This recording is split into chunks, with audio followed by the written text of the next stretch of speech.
Assalamualaikum warahmatullahi wabarakatuh. Selamat pagi. Di video kali ini kita akan belajar tentang kesebangunan. Nah, kesebangunan itu apa sih? Nah, sebelum kita masuk ke materi kesebangunan, maka kita akan mempelajari dulu terlebih dahulu tentang skala dan model. Nah, skala. Ini mesti kalian sudah sering dengar kata-kata skala. Skala tuh yang biasanya digunakan pada peta. Nah, rumus segitiga skala pada peta. Nah, biasanya kalau ada yang udah sering pernah melihat segitiga ini mungkin sudah tahu bagaimana cara menggunakannya, tapi kalau yang belum, Miss akan jelaskan. Nah, jadi skala di sini itu ada rumus, ada jarak sebenarnya. JS itu adalah jarak sebenarnya, JP itu jarak di peta, skala itu pada peta. Nah, gimana cara menggunakannya? Jadi kalau kalian nyari jarak, ini itu merupakan kalau dia sebaris, maka itu artinya perkalian. Kalau dia beda baris berarti artinya pembagian. Jadi misal kalian cari JS, jarak sebenarnya. Karena jadi JS-nya ini ditutup, JS ditutup, jadi sisanya JP sama S. Nah, sisanya itu yang kalian tulis berarti JS itu sama dengan JP dikali S. Nah, kalau yang dicari JP atau jarak pada peta, berarti JP-nya ditutup. Berarti sisa apa? Kalau JP-nya ditutup, berarti sisa JS sama S kan? Nah, karena dia atas bawah, berarti yang atas dibagi yang bawah. JS dibagi S. Nah, kemudian kalau nyari skala gimana? Sama dengan yang sebelumnya. Skalanya yang tutup, sisanya apa? JS sama JP. Jadi JS dibagi oleh JP. Nah, ini cara penggunaan rumus segitiga skala pada peta. Nah, selanjutnya yaitu tentang model. Kalau model sendiri itu sebenarnya cuma biasa perbandingan. Panjang model itu akan sama dibanding sama panjang sebenarnya itu sama dengan lebar model dibanding lebar sebenarnya sama dengan tinggi model dibanding tinggi sebenarnya. Nah, untuk memudahkan kalian, mari kita kerjakan contoh soal berikut. Untuk contoh soal yang pertama, dua kota berjarak 15 km akan digambar pada peta dengan skala 1:250.000. Jarak dua kota pada peta adalah, yang pertama yang harus kalian tahu, 1:250.000 pada skala itu artinya adalah 1 cm di peta itu sama dengan 250.000 pada jarak sebenarnya cm. Sehingga dua kota berjarak 5, yang dicari kan adalah jarak pada peta, berarti JP. Kalau tadi JP itu cara mencarinya gimana? Sama dengan jarak sebenarnya dibagi oleh skala. Nah, jarak sebenarnya berapa? 15 km. Skalanya 250.000. Karena artinya ini cm, berarti kilometernya ini harus dijadikan ke cm dulu. Kilometer ke cm kan turun 5, berarti tambahin 0,5. Nih, 1.500.000 dibagi 250.000. Sehingga hasilnya adalah 6 kilo. Jarak pada peta adalah 6 cm. Sorry. Ini senti ya yang dimaksud.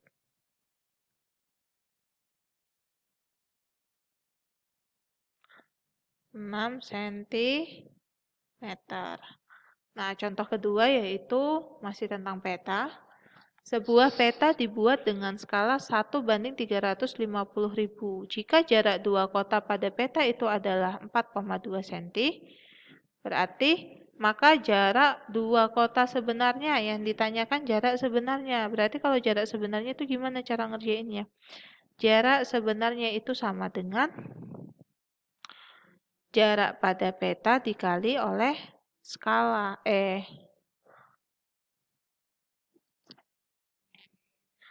Jarak pada peta dikali oleh skalanya. Ya kan? Nah, jarak pada petanya berapa? 4,2. Skalanya 350.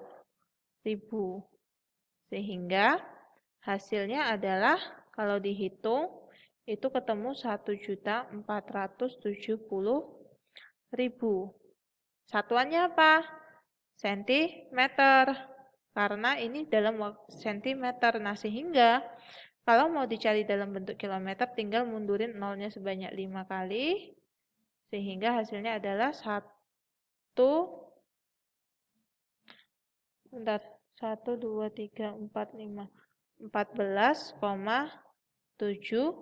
kilometer.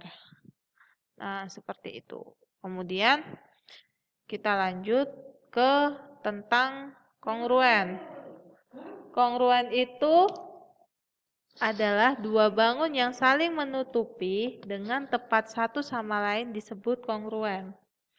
Nah, maksudnya kongruen itu atau lebih gampangnya adalah sama persis baik ukuran maupun bentuk. Sama persis baik ukuran atau bentuk. Jadi kalau ada dua bangun, misal segitiga ukurannya sama, itu kongruen, artinya seperti itu. Nah, ada beberapa syarat yang harus kalian perlu ketahui, yaitu untuk mengetahui dua segitiga yang kongruen. Bisa ditentukan dengan cara salah satu dari tiga ini. Kalau misal yang pertama adalah sisi. Maksudnya apa? Ketika sisi tiga segitiga ini sama besar semuanya atau sisi semuanya sama, kita langsung bisa mengatakan dua segitiga itu kongruen atau sama besar, sama persis. Nah, yang kedua adalah sisi sudut sisi, yaitu sisi sudut sisi. Nah, atau dua sisi yang bersesuaian sama panjang dan satu sudut yang diapit oleh kedua sisi tersebut sama besar. Artinya berarti dua segitiga ini juga bisa dikatakan kongruen ketika ada sisi sudut sisi yang sama besar. Atau yang ketiga, sudut sisi sudut. Sudut sisi sudut. Jadi sisinya yang diapit oleh sudut. Nah, dua sudut yang bersesuaian sama besar dan satu sisi yang bersesuaian sama panjang. Kayak gitu.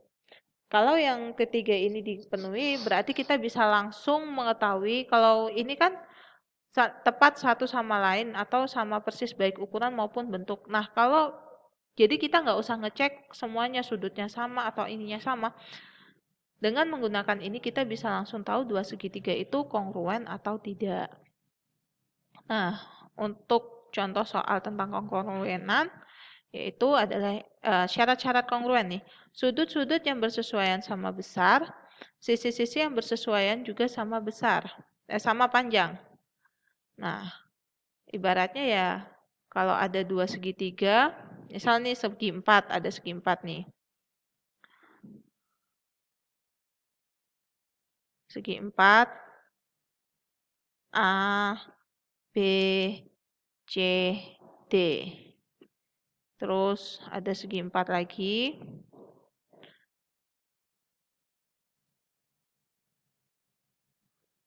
D, E, F, G. Misal ini 6, ini 8. Ini 6, ini 8. Nah, ini juga 6, ini 8, ini 6, ini 8. Berarti ABCD ini dengan DEFG itu adalah kongruen. Seperti itu. Karena ini kenapa? Kan sisinya sama besar. Karena ini sama-sama segi 4, otomatis sudut ini sama semua. Sama-sama siku-siku. Makanya dikatakan kongruen. Seperti itu. Nah, untuk contoh soalnya, yaitu jika ada segitiga ABCD, ABC siku-siku di B, kongruen dengan segitiga PQR siku-siku di P. Berarti langkah pertama yang harus kalian lakukan adalah menggambar dua segitiga tersebut. Yang pertama gambar segitiga siku-siku. Bentar, jelek gambarnya.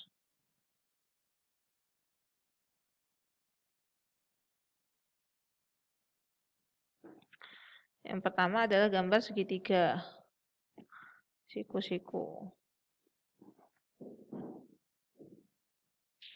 Gambar segitiga siku-siku kongruen di B, siku-siku di B. Ada dua segitiga kongruen, berarti Miss harus gambar segitiga yang sama persis. Ya, beda-beda dikit tapi artinya sama ya. Nah, berarti ada segitiga siku-siku kongruen di P. Nah, segitiga siku-siku B kongruen di segitiga ini siku-siku di P. Jika panjang BC berarti BC itu adalah di sini BC 8. Misal C-nya Miss tarik di sini ya C. Berarti A-nya itu ada di atas sini. Nah, kemudian jika BC 8 dan QR. Nah, di sini kan siku-sikunya P. Otomatis QR-nya itu adalah sisanya QR. QR-nya 10. Maka luas segitiga PQR adalah yang ditanya segitiga PQR. Nah, pertama, kalau dia kongruen, semua sisinya itu sama persis, sama besar. Kalau ini sisi miringnya 10, otomatis AC ini 10. Nah, berarti BC ini 8, berarti alasnya juga 8. Nah, untuk cari luas segitiga PQR, berarti kita pertama harus nyari tingginya dulu nih, T-nya atau PR-nya. Nah, PR itu sama dengan karena dia segitiga siku-siku, berarti harus pakai Pitagoras. Akar 10 kuadrat dikurangi 8 kuadrat sama dengan akar 100 dikurangi 64 sama dengan akar 36 sama dengan 6. Nah, berarti ini tingginya adalah 6, otomatis AB-nya itu adalah 6. Nah, kalau yang dicari luas segitiga PQR, berarti luas segitiga PQR itu adalah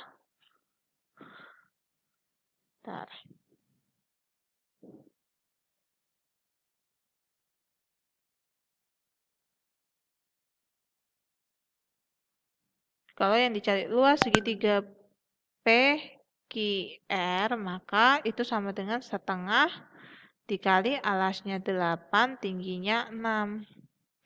Sama dengan 4. 4 kali 6 adalah 24 cm per segi. Karena luas yang dicari. Itu salah satu contoh soal tentang kekongruenan.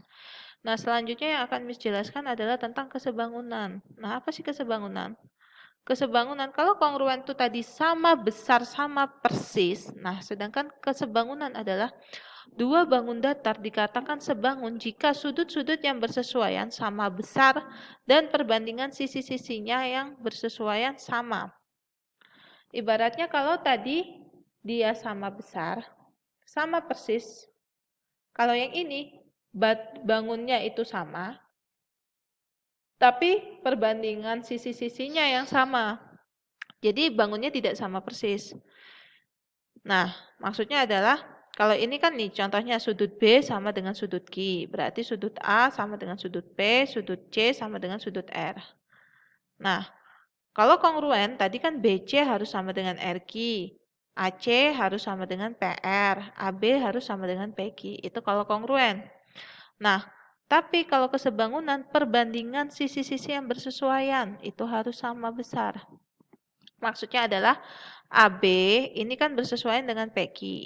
Jadi AB dibanding PQ itu harus sama dengan BC. Dia kan bersesuaiannya dengan QR. Jadi BC per QR sama dengan AC per PR.